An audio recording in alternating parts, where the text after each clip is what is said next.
Yo, what's poppin', people? You know it's your boy Snacks back in the building with another banger. And you know how we do. Before we get started, go ahead and do your boy a solid.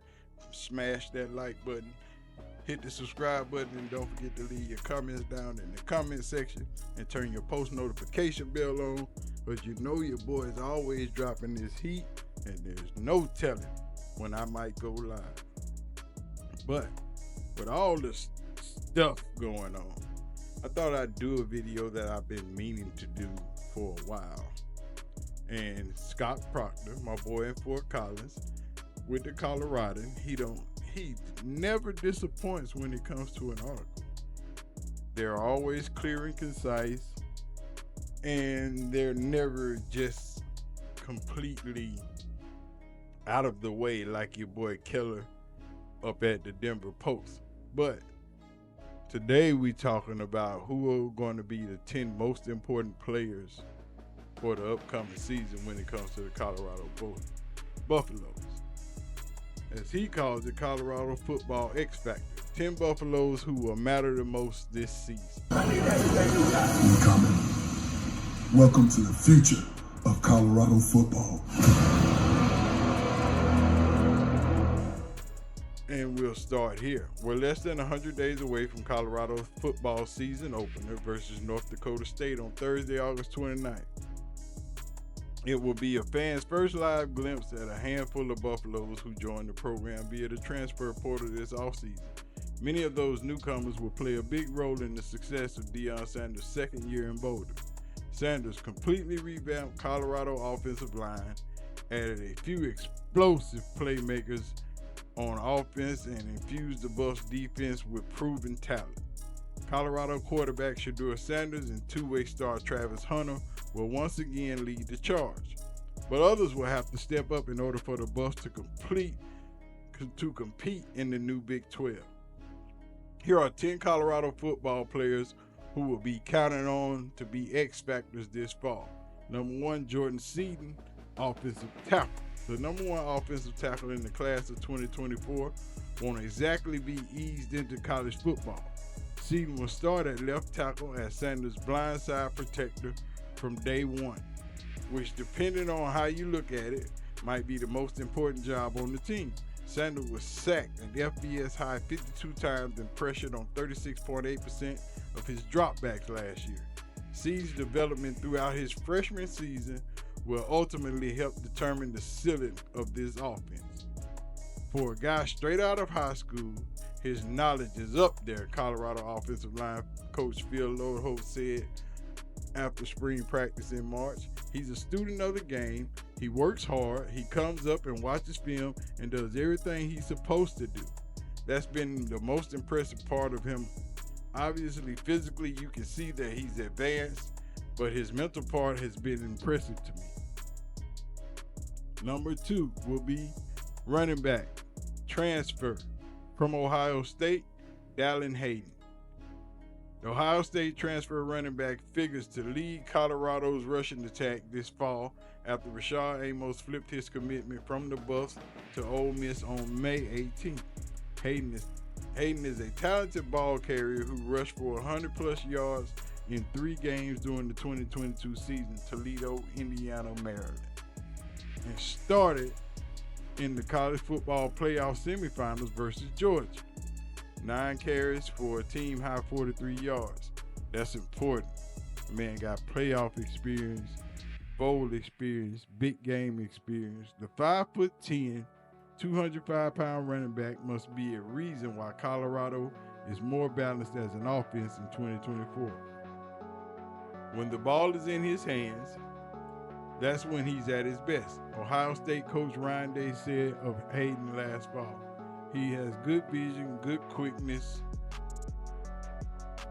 and that's it. Number 3, Will Shepherd. Colorado wide receiver room is loaded. FAU's all-time leader in receptions, LeJontay Wester, was brought in this offseason to join the talented group. Includes Hunter, Jimmy Horn Jr., Marion Miller, and others. Don't forget Baby T.O., and it's just that wide receiver room is just deep. Each of the aforementioned players have spring practice or game reps with Sanders under their belt. Shepard, a recent Vanderbilt graduate, doesn't have any of that luxury. 6'3", 205-pound wide receiver arrived in Boulder on May 21st after racking up more than 2,000 receiving yards, 21 touchdowns over the last 3 seasons in the SEC, including 684 yards and 8 touchdowns last season. If Shepard and Sanders can quickly grow a rapport, this passing offense will be one of college's most explosive. Of course they do that. That's why he was down at coachprime, getting that workout on, getting the reps in, him and Shedeur locking in, getting ready. You figured they'll be, we ready. Now, Shedeur Sanders, quarterback. Sanders is the current betting favorite to be the #1 overall pick in the 2025 NFL Draft, according to DraftKings Sportsbook. He threw for a program record 3,230 yards and 27 touchdowns to just 3 interceptions while getting sacked on 10.2% of his dropbacks. FBS average is 6.1 last season. With an improved offensive line and a talented group of pass catchers around him, Sanders has the potential for a Heisman caliber season. That's exactly what the Bucs need from him to reach a bowl game for the first time since 2020. And they ain't lying. We gonna need Shedeur to be on his game. But Shedeur's been on his game, so we ain't worried about that. Just give him more time to throw the ball and watch him go to work. Alejandro Mata. Colorado was in 8 one-score games last season.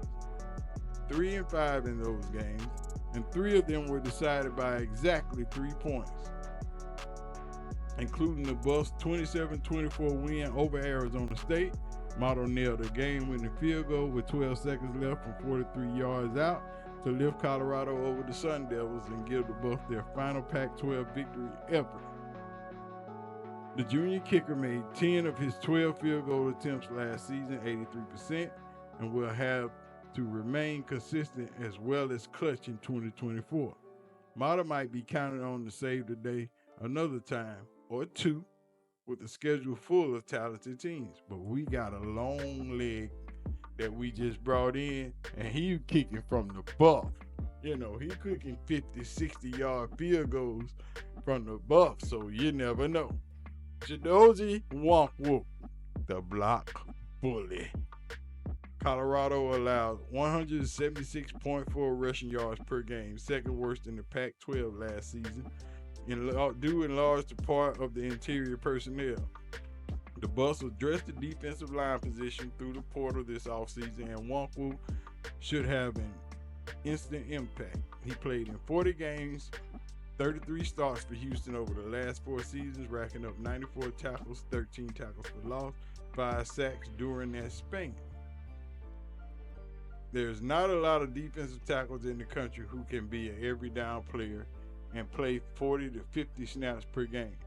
Former Houston assistant defensive line coach Nathan Trawick said of Nwankwo, "You're getting a guy who is well conditioned, who is going to stop the run, and it's going to be a problem when he's getting one-on-one blocks." B.J. Green, transfer from my alma mater, Arizona State. No active player in the Power 5 college football has more career quarterback pressures than Green. According to Pro Football Focus, and his 14 QB hits in 2023 were the 3rd most in the country. Number 7 ranked defensive lineman in the transfer portal set career highs in tackles, which was 39, tackles for loss 11.5, and sacks 6 last season at Arizona State. Green, who was coached by Deion Sanders as a youth in Atlanta, gives the Bucs a bona fide pass rusher who is a safe bet to lead the team in sacks this fall. Coach Prime taught us to appreciate the real essence of the game, Green told the Phoenix Soul in October. We were taught to view the game from a different angle, so the game slowed down for us. That's what really helped me when I got into college here at ASU. Next on the list, Nikhil Green, linebacker. Hill Green projects as a day one starter at linebacker after leading Charlotte in solo tackles last season with 48 as a team captain. The former Michigan linebacker played in all 14 games, 6 starts for the Wolverine in 2021, racked up 50 total tackles, and helping them reach the college football playoffs, where they lost to Georgia. Hill Green said he prides himself on having a high football IQ, being consistently relentless and an obnoxious communicator. A loud defense is a good defense, so I'm going to say as much as possible. Hill Green told the Coloradian, if I can tell everyone what's going on and get everyone in my mind, then we're all playing at a higher level and I'm making everyone around me better. That's what I bring, and I'm the type of person who will do whatever the team needs me to do to win games. DJ McKinney and Preston Hodge. The cornerback duo of Hodge and McKinney had the chance to be special. Hodge racked up 48 tackles, 8 pass breakups, 2 interceptions, and a pick 6 at Liberty in 2023. For his 88.8 pass coverage grade was the 9th best in FBS according to PFF. McKinney played in all 14 games for Oklahoma State last season, totaling 5 pass breakups, 38 tackles, including a career-high 7 in the Big 12 championship game versus Texas. Hodge, Hunter, McKinney, Shiloh Sanders, Cameron Silman, Craig should make up one of the conference's best defensive backfield. And they ain't lying. That just sounds like trouble for whoever back there trying to catch the ball. When you're talking about bringing up Preston Hodge and DJ McKinney, and these guys are unbelievable, and you can put Travis Hunter at the nickel. Deionsanders said on April 18th, all of those guys are versatile. They can play the slot, they can play the dime, they can play the corner, they can play whatever you desire them to play. And he ain't lying. That's a tough secondary. That secondary is tough. Travis Hunter, cornerback, wide receiver. As one of the best players in the sport, Hunter will be featured on the cover of EA Sports College 2025 video game releasing this summer.